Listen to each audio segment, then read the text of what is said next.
go. Alex, good morning. Good morning, Jerry. How are you doing today? I'm fine. So you just came in right on the nick of time because we were just finishing that track. So I've got you set up for recording, and I see your pretty face in a classroom. Yes, because right now, the whole topic of online education is all the rage. People have been back in school for a couple of days now, and there's a lot to learn, literally Mhm. and figuratively as well. And we've come a long way, and we still have a long way to go. It's been a pretty interesting couple of days while I've been researching the topic, not only for our audience today, but also for the TV show I'm on Thursdays at 7 Oh on yeah, Channel yeah. 4. How's that going? Pretty good. People say that even though my face is a face for radio, I do pretty well. And last week's topic was parental control, trying to help adults manage their kids' internet connection and what they do with their online activities and so on. And this week we're tackling online education. I've had a very interesting time talking to some very knowledgeable professionals in areas such as homeschooling, which Hmm. is Hmm. taking it's more widespread in Panama than I thought. About 5,000 families right now or so are doing one form or other of homeschooling, and a lot of the homeschooling curriculum um, is something that you can do online and that parents can participate in their kids' education. We talked to the guys at B-Box. They do something called a Becca homeschooling. Very interesting stuff. That's also going to be on my show later tonight. And we also had a chance to talk to a kid that people know as Jackson. His name is Jose Alejandro Rodriguez, and he's been working with people in juvenile detention centers and so on, so Okay. that they can continue their classes. It was pretty much a challenge because nothing had been done locally in that sense. And now they've come so far that they might be even exporting some of this to the region to deal with the education issues that some of these kids have. I mean, not only do they not have access to a school because Access, of access to the internet. This is what I hear as the problem.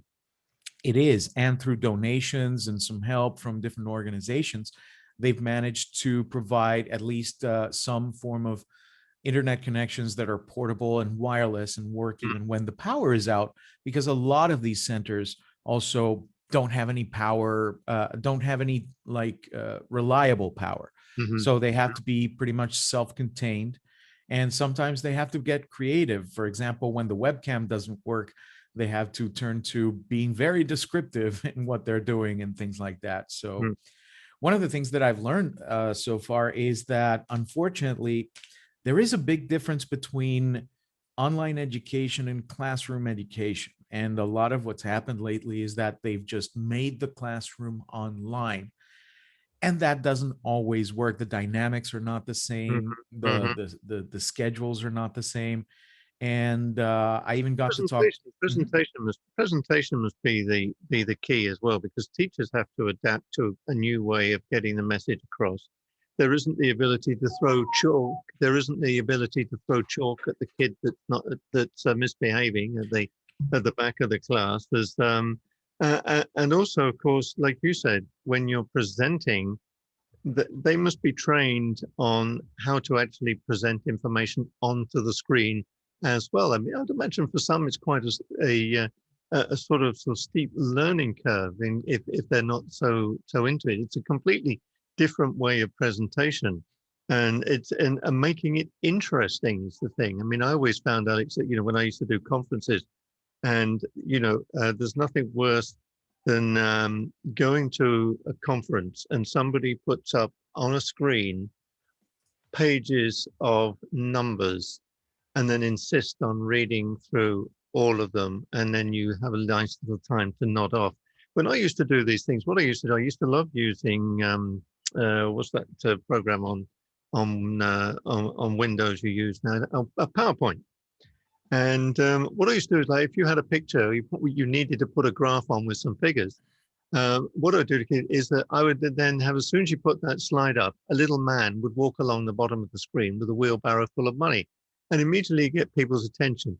You don't you don't read what's on the screen. You talk about what is on the screen, and that way I found people got interested, and you made things move around, and it's, oh God, what's it going to do next? And they would actually pay attention to the screens. Yeah, So in fact, one of they call that death by PowerPoint when you yeah, put up so exactly, many figures on the screen or whatever, people tend to usually just read a screen full of information, go exactly. okay, and then nod off or look at their phone or do anything else. I mean, the way that I do it is that I usually just put up a picture of something that's descriptive or important regarding whatever it is I'm talking about.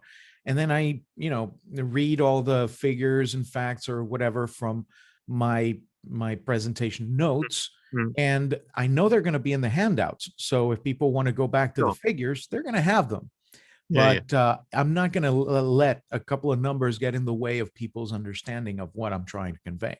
Now, teachers have been a lot more creative as well. They've done a lot of things to try to incorporate what they used to do into what they're doing now. Well, one thing that I saw that was pretty creative was I don't know if you've seen this online. These are HDMI capture adapters. They turn your anything that has an HDMI port into a USB camera, like a webcam. Oh, So really? what they do is they take like a regular video camera, pointed at like uh, any kind of notes or like a book or Mm, a blackboard that they already have or whatever, and use that as a webcam instead of the one that's built into the computer. You can also use a regular webcam, the one that's tethered by USB, and have an external one and so on. And I've seen that they also use that to project things onto a screen and then write on them and so on. And this is probably kind of like a stopgap measure between that and learning how to actually annotate on the screen or whatever. But what I think is admirable is the way that, okay, I'm not figuring out exactly how to do it with the tool that I have. I'll just use the tools that I do have lying around or that I do know how to use and make the best of the situation. Speaking of making the best of the situation, I've also seen a lot of people having to work with the phone and not a computer because the dad, the mom, they're using the computer for work, for remote work, mm-hmm, and they mm-hmm. have to use the cell phone. So I've seen, I mean, you probably remember way back in the day where TVs over 13 inches were really expensive. So you had this magnifying glass that looks like the glass in a lighthouse that would amplify the screen image so it's bigger. I've seen people use these with phones so that the phone looks like it's got a Really, 12-inch screen. really. You can actually get them on Amazon, phone screen amplifiers or whatever. They're also great for people who have, less than stellar eyesight, Mm-hmm, so they mm. can more comfortably watch a movie or do a Zoom or things like that. So that's also something that you can look I'd into. never heard of it. Yeah, I mean, you've probably seen those sheets of magnifying plastic that people put over documents and things like Oh that yeah, too. yeah, absolutely. I Well, remember that. same With concept. the little engraved circles on it. Exactly. I tried playing it on my record player. I didn't hear anything. Uh, But I'm guessing that if you point it up to one of your maps, you'll see some people waving back, though. but I mean, this is to say, this is one thing. But and when we're looking at online education, because so much depends as well, doesn't it, on the actual discipline of the kids.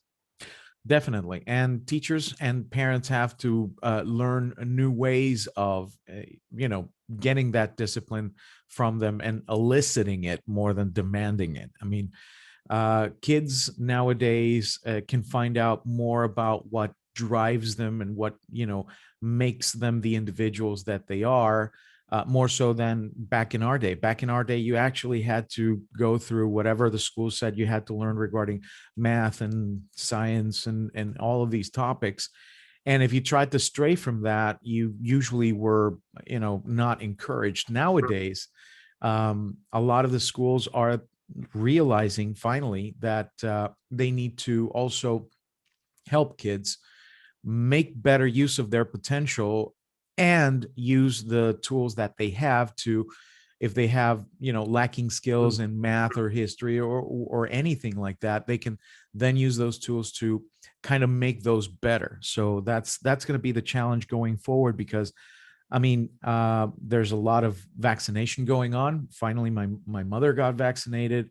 My wife's a health worker, so she's got her first Mhm. shot, probably get her second shot soon. So things are going to go back to normal eventually, probably by the end of the year, hopefully, if not sooner. So we need to start exploring what we're going to keep from all of this that we've learned in this past year. I know for a fact that a lot of schools now, if your kid is sick, they'll send them back home. But if the kid is, got maybe a broken leg or something like that, they don't have to miss a day of school anymore. They can just, connect online and at least get some of the experience of being in school, even if they are physically unable to, or if they, let's say, have to be a couple of days in the interior or something because of a death in the family, and the family has to travel, whatever, they can still go to school and not miss it. I mean, back in my day, if somebody in the interior in my family died and everybody had to go to the funeral, I had to stay with like a relative or whatever, and it was a logistical problem. But nowadays, as long as you have internet where you're going, you don't have to miss out on all of your learning, You and can you go can. to the funeral and do it on your phone. Exactly. So I think we've learned a lot these past few days, and also not only for kids, but I also had the chance to talk to some people from LinkedIn and to see how much they've grown in the past year. I mean, I, for one, use LinkedIn Learning at least an hour a week just to keep up with, different technologies coming up, and also to learn new tricks on things like podcasting or what we're doing right now, or media streaming or video editing. There's all sorts of skills that people can get from LinkedIn Learning. You can try a 30-day trial, and if you like it, it's like Netflix for your brain, in the sense that there's Oh, I also. use Netflix to kill my brain. Exactly. Now this one is like the opposite. You make your brain bigger, not smaller. You pay a monthly fee, and you can pretty much use it as much as you have time to. And a lot of people. There are no other options other than the brain, or Well, I do get some emails regarding enlarging other parts of my body from time to time. I may be able to forward them off of the junk I mailbox. don't get those anymore. They must have given up. uh, but no, I mean, but this is the thing, isn't it? I mean, I had never, and I'll be perfectly honest about this, I had never heard of Zoom before we had the pandemic, and it's become a part of our everyday lives now. It is not only Zoom, but also Teams and WebEx, Hmm. which are a little bit more corporate-y, and Teams is widely used in a lot of schools nowadays. But there's also other applications like Asana and Trello and Monday.com and so on. These are apps that are not necessarily related to education, but they are being used a lot in education settings, in the sense that it allows teams of people to get together and assign different tasks and so on, Hmm. and try to get stuff done. I mean, I, for one, am really used to just having a whole bunch of WhatsApp groups or whatever. But one of the great things about apps like Trello and Asana and so on is that you can keep track of a lot more stuff than you can do with a WhatsApp conversation or whatever. You can have check marks on different parts of tasks that need to be done. You can assign them. You can um, provide things like deadlines, and have reports on, what's on deadline, what's past deadline, and so on. So I think that's one of the other things that people have learned about, besides Zoom and Teams and Hmm. Google Meet and So everything else. the Trello, what's the other one? Trello, that's Trello, and Asana, that's Asana, Asana. These are all group task-based, web-based tools that Mhm. allow you Mhm. to get together with your team and put up goals and try to reach them and try to get everybody on the same page. Mhm. I there's also tools like Slack, which, like Teams, combines things like these, including task. And just like you're a big fan of IFTTT, if this then that, a lot of these tools can interface with if this then that. So, if a task gets completed, then you can do something Mhm. else, like Mhm. send out an email or do something like that. So, or for example, if you add a new video to your YouTube channel, then create a new task that says share that out to other people or whatever. So it's really been a year of a lot of learning for a lot of companies, schools, Mhm. people, children, adults, you name it. Mhm. And I mean, I think the idea anyway right now, isn't it, that we're in our sort of first trimester. I think they're looking, aren't they, at the second trimester to try and actually start bringing back people into face-to-face teaching again.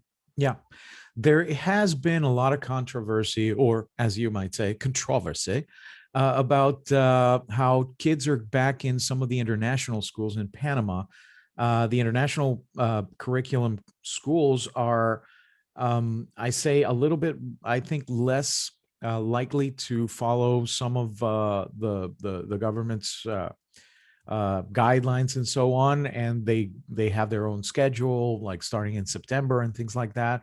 So I'm guessing that since they have the budget to do so, and they're opening, with all the safety precautions and everything else, I sincerely hope that they do well. I hope that the kids are all right, and their teachers and their family members and so on. I hope that it doesn't happen like it's happened in other countries where they open in April and then they close in May because they had an outbreak or whatever.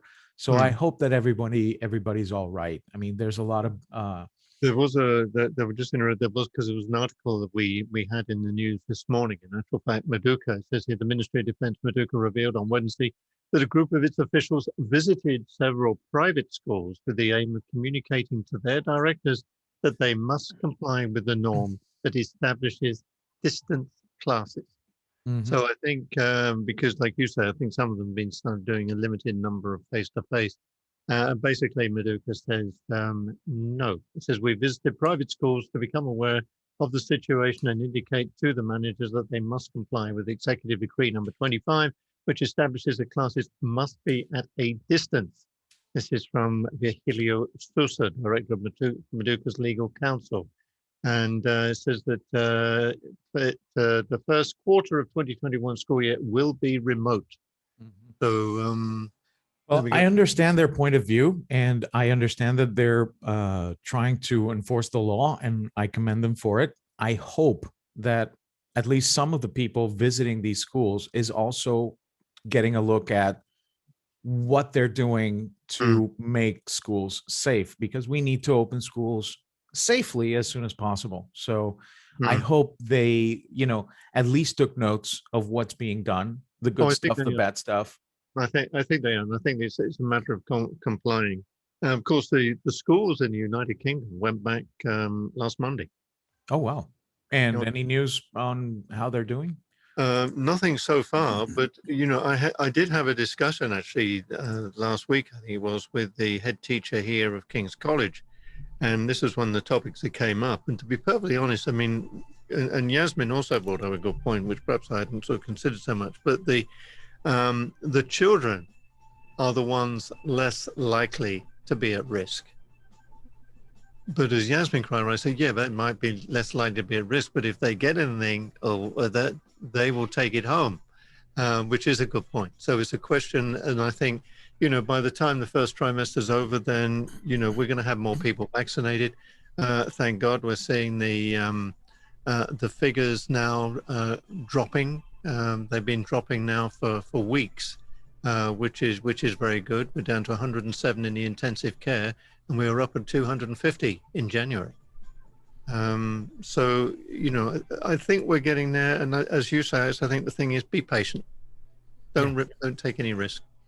Yeah, I agree. I agree that we should take the least amount of risk possible, and if schools do come back, to do it in the safest way possible. And I hope that both the authorities and the schools can get together and work something out as soon as possible. In the meantime, there's a lot you can do, not only to make your online education better, but also to get more out of that online education. First things first, try to take care of that computer you're using. I've had a lot of people come to me because they've been neglecting, having the computers cleaned or whatever, so their keyboards are all gunky, or they have, their hard drive is full and whatever. Try to keep your equipment in the best shape possible if you can. All the Windows updates and everything else. Also, this is very important. I've had a lot of people buy these. I don't know if you've seen these surge suppressors. Yeah, a lot of people have what they call here in Panama una regleta, which is just basically an extension cord with a switch on it and maybe a breaker. And that's not a bad thing to have, but it doesn't prevent, for example, brownouts or things like that. These surge suppressors, you can see, you can tell them apart because they have a timer that if the power is not back for at least 3 minutes with no sagging or brownouts or anything like that, if the power is good, if it's kosher for 3 minutes, then it turns the power on and your device can work. So I think that, I started using these once I lost a device here in my home to a power surge or brownout or whatever, and I've had nothing break because of a power outage or a power surge ever since. And it's funny because when the power goes out in my building and when it comes back, you see every other apartment lit up except mine. And then 3 minutes later, everything in my apartment starts turning itself on. So it's saved a lot of grief in that sense. So well, we're quite lucky because we've got a backup system, but you still got 30 seconds for the system to kick in. And well, like I said, everything here in the studio is on UPS.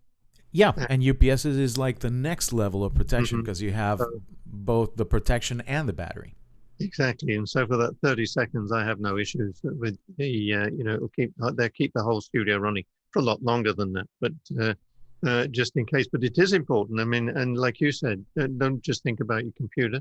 Think about your refrigerator, your washing machine. I mean, we have them on all of those items, as you say. You get an outage. When it eventually comes back, it's a bit longer. Then it waits until it sees the current stabilized, and well, it saves you a lot of money. Definitely. I mean, one of these can set you back like $12, but if you lose a computer or a printer or anything like that, it's usually a lot more than $12 for either repair or replacement even. So I think you really have to be careful with that. Also, one of the other things that people are taking up is all these language learning apps. And maybe you've heard of Duolingo. Okay. Exactement. Which one? Duolingo. That's an application that is famous for being very pushy about getting you to use it, in the sense that if you download it and start learning something, like, I don't know, maybe you want to learn German or Arabic or something like that, then it nags you. If you haven't opened the app in a couple of days, then it sends you an email like, hey, we miss you, come back, or whatever. They're really adamant about you using the app. And I've seen that a lot of people swear by it. I haven't used it that much. I tried it a little. Swear in more than one language. That's the beautiful thing about it. Exactly. I haven't checked if they do teach all the swear words, but I'm sure they do. Maybe if you neglect the little the little bird icon for the app for more than a couple of weeks, it'll start cursing at you as well in Uh, different languages. it's a little bit like I sort of started applying this week for my driving license online. You can renew your driving license online. And first, I didn't have all the documents. I was missing one of the documents. So the beauty of it is that once you start, you can stop and then go back. But it's a little bit like that app you're saying, because it keeps reminding you that you've started and you must finish. And yesterday I thought, right, I got the documents. I loaded those up onto the thing. Then I come to the eyesight and the hearing test. And it was really quite funny and really quite stupid. But I did my eye test one okay, which is clever, the way they do it. But then I went on to do the sound one, and I go away, and of course I used my laptop, which is connected to my console, etc., etc., and I use that, and I'm flicking away because I can hear the left and the right or whatever, and I'm looking, I got no score, and I realized that somewhere in my system it's obviously reversed. So Hmm. I'm flicking the right for the left and the left for the right, and it failed me and, Oh, and said, you can try again in 24 hours. okay. So I don't know how people got bad. I think bad hearing. They're Hmm. going to get it fair. They're going to go and buy a hearing aid or something. But they're quite insistent. They keep having use, and it sent me a message straight away. You failed. You can try again in 24 hours time. Wonderful system. I love it. I mean, I think it's great that you can actually do it. So it's me Well, that's stupid. There is no stupidity test. I'm happy to say. I'm sure you would have passed with flying colors. I would Now, have. now the funny thing is, I'm guessing that the next day when you tried the hearing test again and you went perfectly, it said something like, "Praise the Lord, this boy is healed," or something like No, they'll that. probably say, "Who's that you got with you?" We got to give it. We got to call it a day, Alex. It's interesting as always. Thank you very much for bearing with us today, switching the time around because we had an interesting interview. It was just to suit their timing to do with it is World Kidney Day today. Maybe So I'll eat some. yes, yes, I'm going for lunch today. Might be there. But yes, so thank you very much for that. As always, thank you so much for your content. It's always much appreciated and very interesting. And hopefully next week, normal time. Hopefully. See you All then. right. All right. Take care, Alex. And as You always, too. thanks very much.